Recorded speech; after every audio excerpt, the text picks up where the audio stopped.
Hello, welcome to lesson 3 of the tutorial series for the design and implementation of Soccer League transfer portal using server-side Blazor.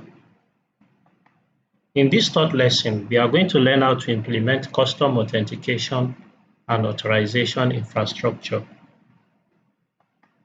Please note that Blazor does not come with functionality for storing session items. We will have to import a third-party library called Blazor.session_storage for this purpose. Now, in order to do that, we'll open our browser. Now, I'm going to search for Blazor.session_storage.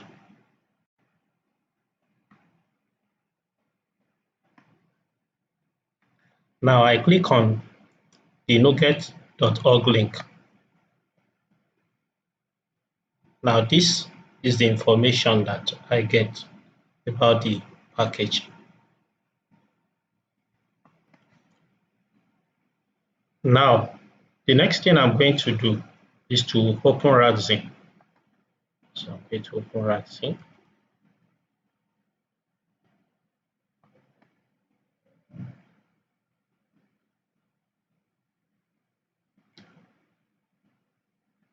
Now, this is the app that we are currently designing in Radzen.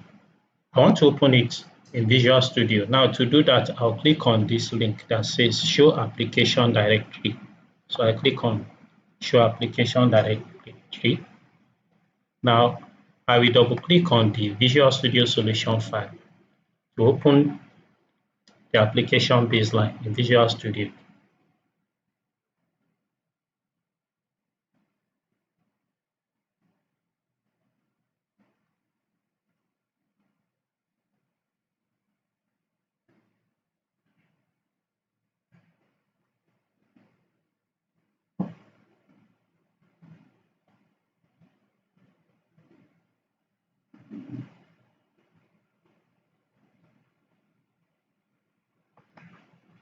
Now, the application is now open in Visual Studio. Now, the next thing I'm going to do is to go to Tools. I'll go to Tools. I'll go to NuGet Package Manager. Then I'll click on Package Manager Console.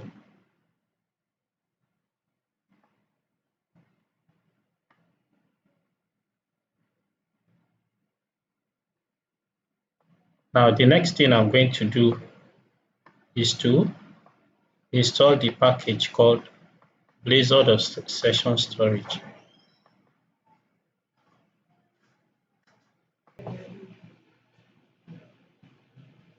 So now I'm going to type install package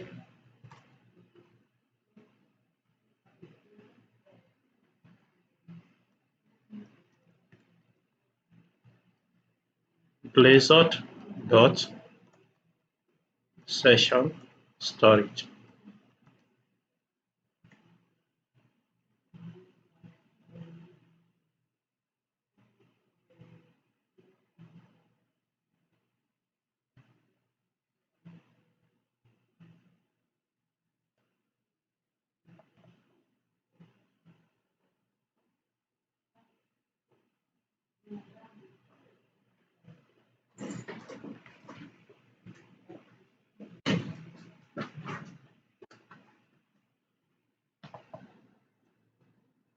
So now that I've finished installing the package Blazor.session_storage, the next thing I'm going to do is that I'll go to Solution Explorer.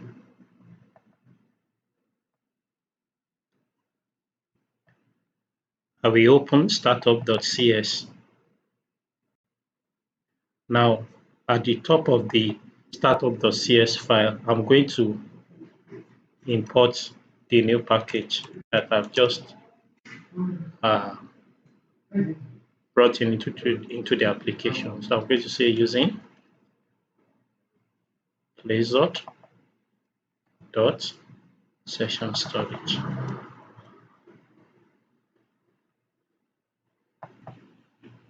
After importing the package, Blazor does session storage at the top of my code file.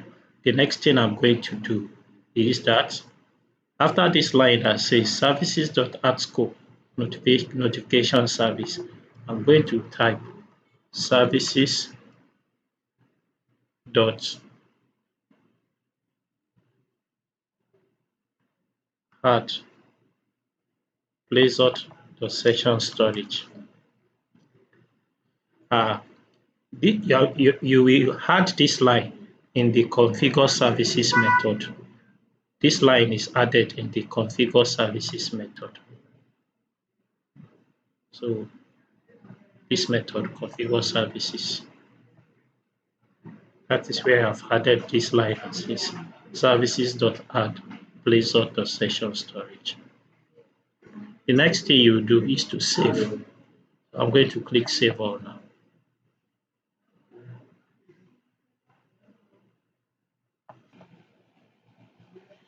I do not want Radzen to overwrite the changes I have made to startup.cs file. So I'm going to instruct Radzen to ignore the startup.cs file anytime it generates the application.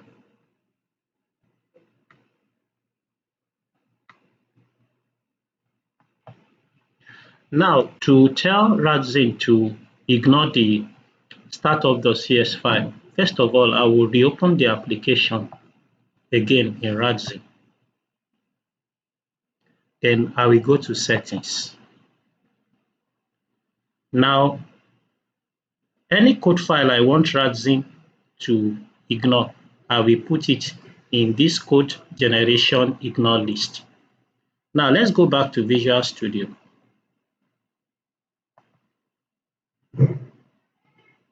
Let's go back to Solution Explorer.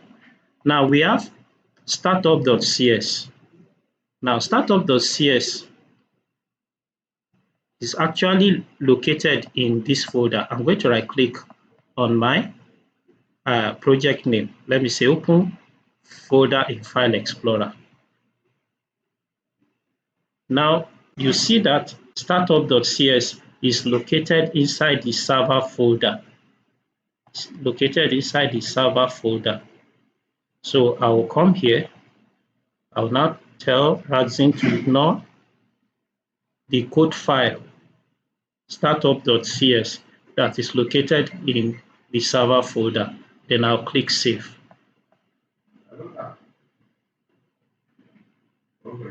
Now the next thing that I'm now going to do is that I'm going to run the application again. So I click run.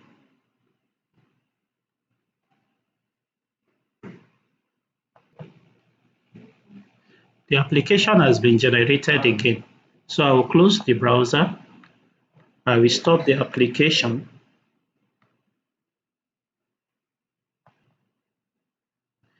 In Visual Studio, I'm going to add a C# class named custom authentication state provider.cs to my data folder.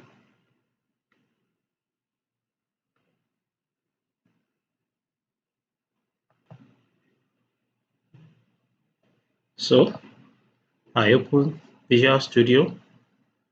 I right click on my data folder. I'm going to say add new class, add class. So I'm going to give the class this name, custom authentication state provider.cs. After that, I will click add.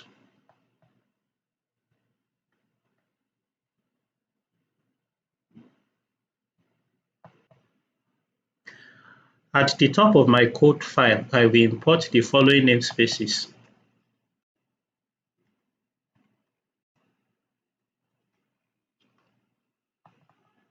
Microsoft.esp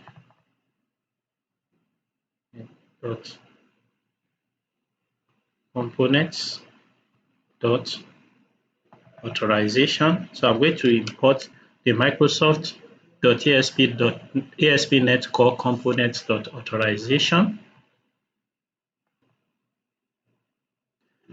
I'm also going to import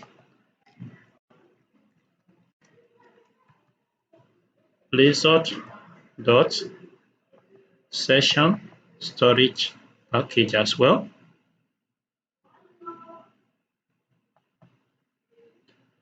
I'm also going to import system dot security dot claims package.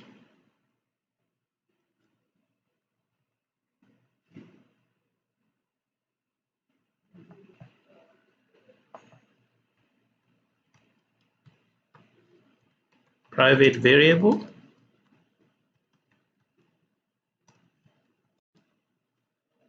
declaration,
So custom authentication state provider class will be implemented as a derived class of authentication state provider class. How do we do that? Right here.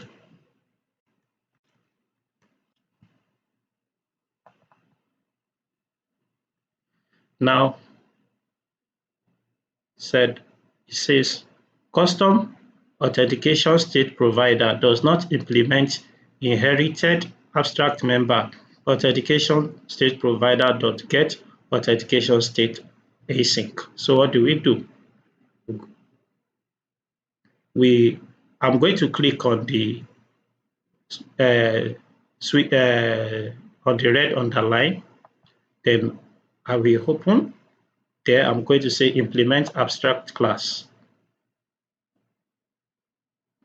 So now I've implemented the abstract class from the base class authentication state provider. The name of the abstract class is get authentication state async.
So we have this method get authentication state async, which is implementing the or overriding the abstract method get authentication state async, which is inherited from the authentication state provider class.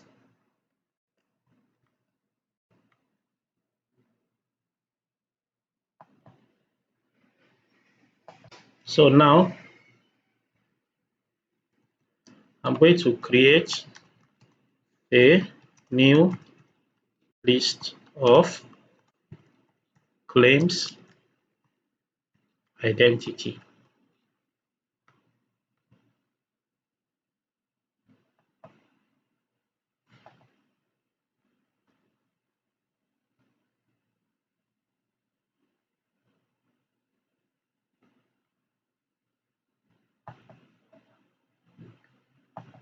I'm going to get username from session storage.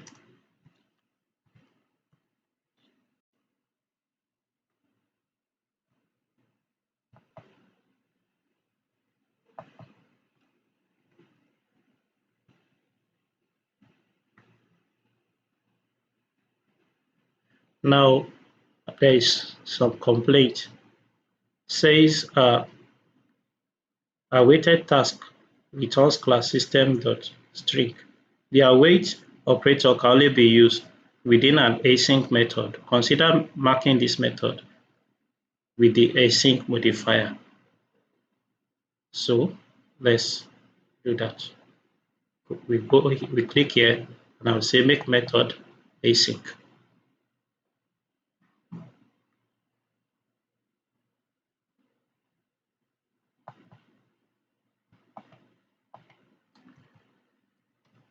Get list of current user roles from session storage.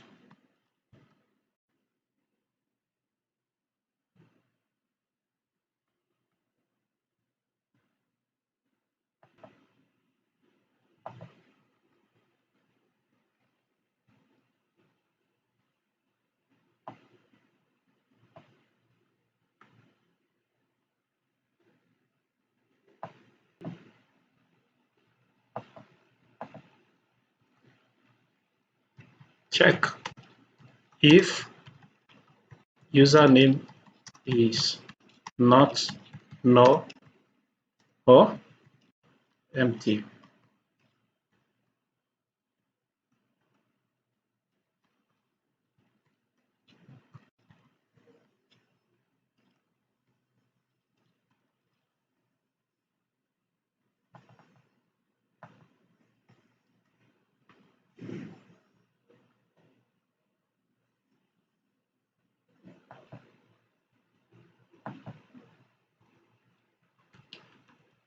Iterate over role list and create a new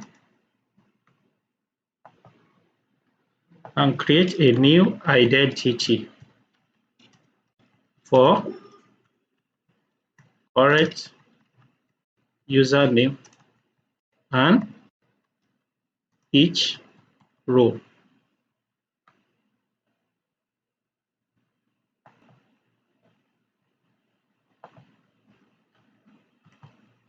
Add newly created identity to identities list.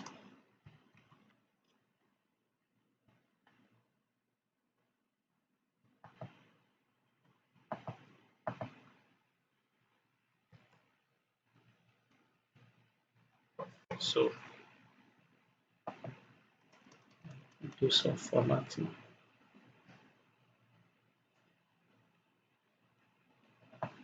This is how it looks like.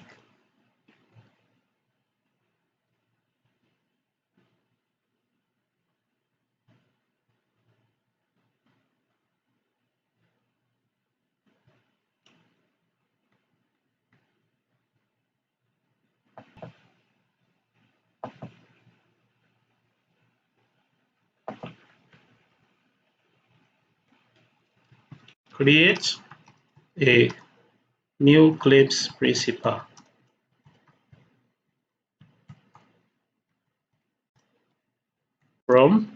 the identities list.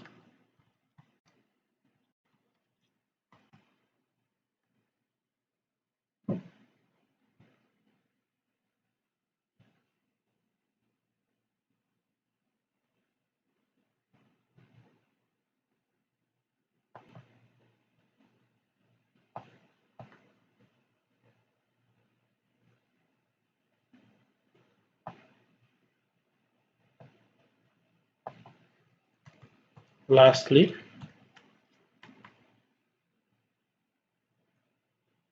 return await tags dot from results new authentication state, taking user as parameter.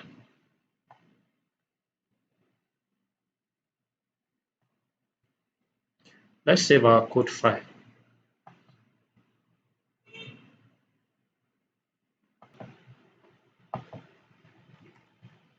Now, method to mark user as authenticated.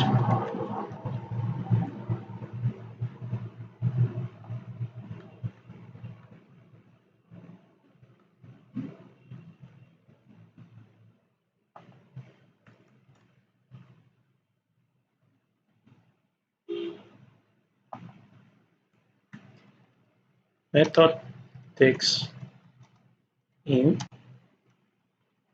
current username and associated list of rows.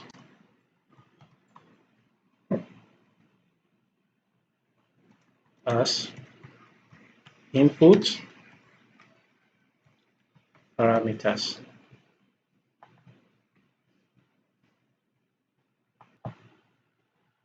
So I'm going to be a bit faster here. So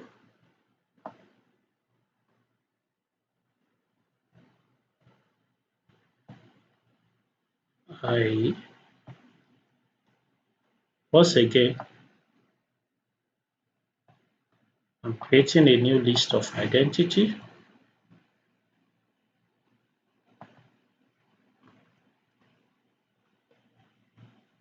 Here I'm iterating over role names list.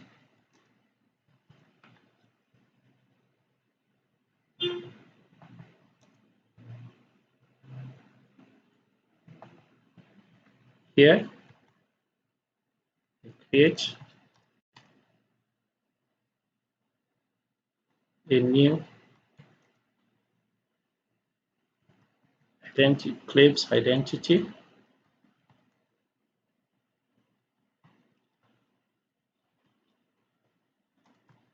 And add it to identities list.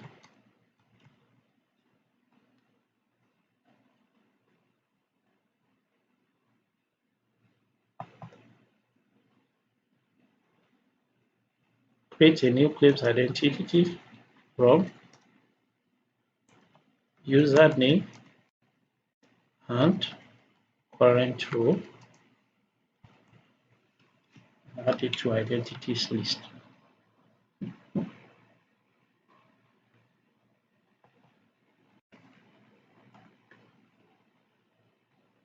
Here again, creating a new claims principal.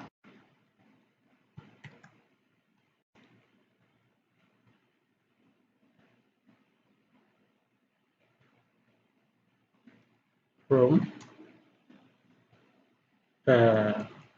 using the identities list.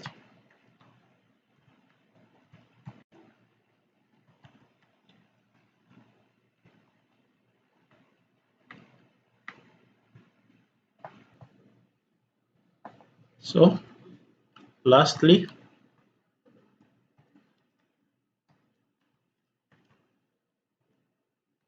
notify that authentication state has changed.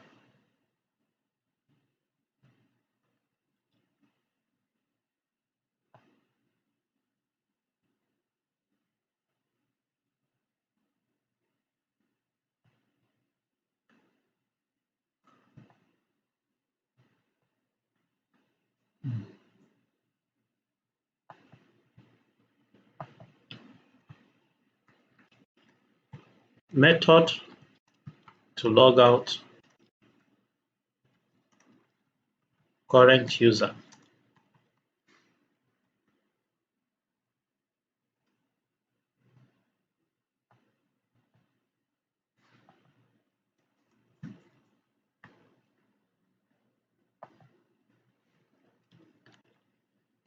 Takes current username as input parameter.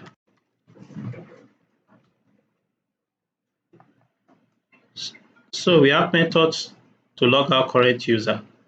Takes current username as input parameter.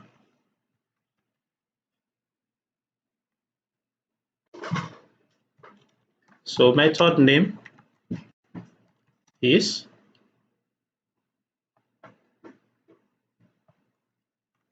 mark user as logged out.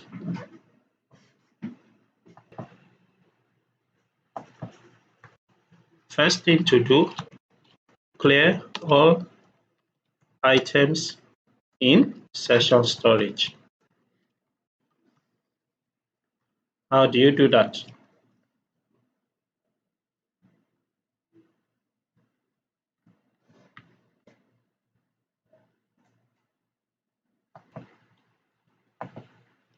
Then create a new claims identity.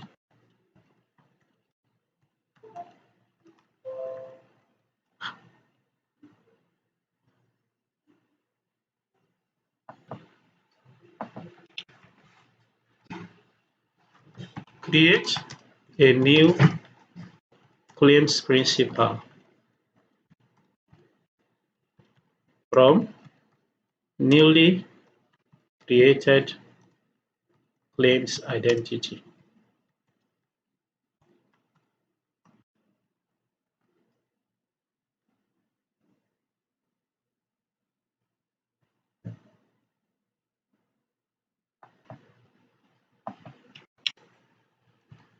Lastly, notify that authentication state has changed.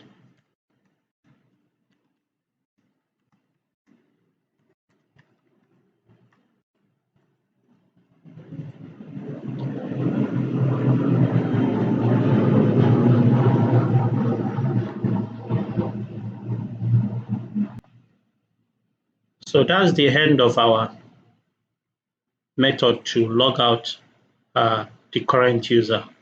Now we are going to save this. And just like we did for the startup class, we are going to instruct Radzen to ignore this file when Radzen is generating code for our application.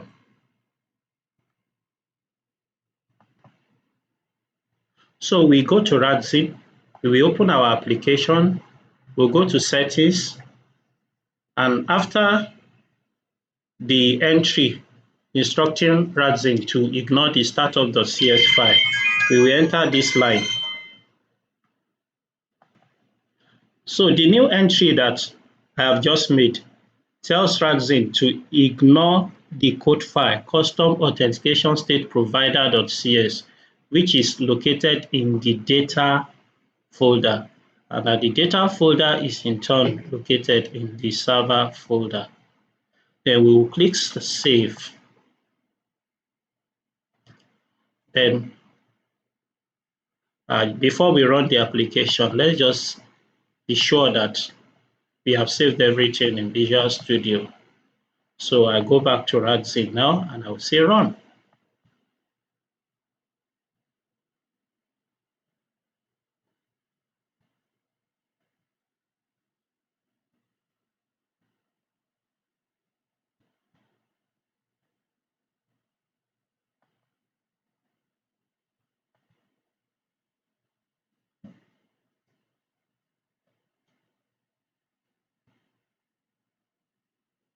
Okay, the application has been generated.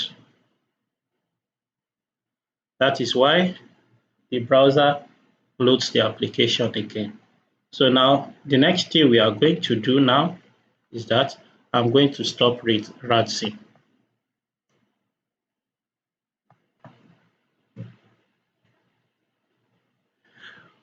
We have come to the end of lesson 3.